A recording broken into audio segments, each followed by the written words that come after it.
La jeune fille n'avait arraché qu'une mèche de cheveux de la poupée, sans imaginer que son amie, à des kilomètres de là, verrait ses propres cheveux tomber de façon inexplicable. Au fur et à mesure qu'elle arrachait plus de cheveux de la poupée, la chevelure de son amie se mettait à tomber frénétiquement.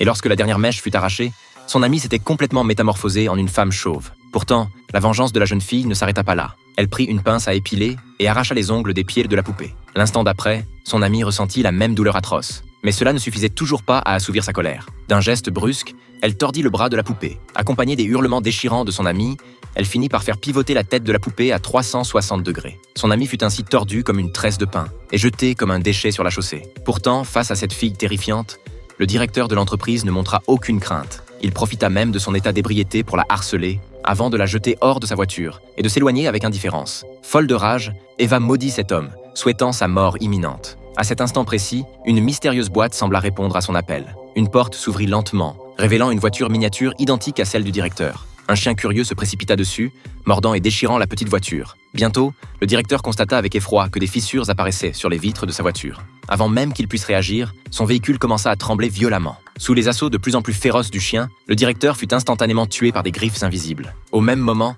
la porte de la mystérieuse boîte se referma doucement, en attente du prochain sacrifice.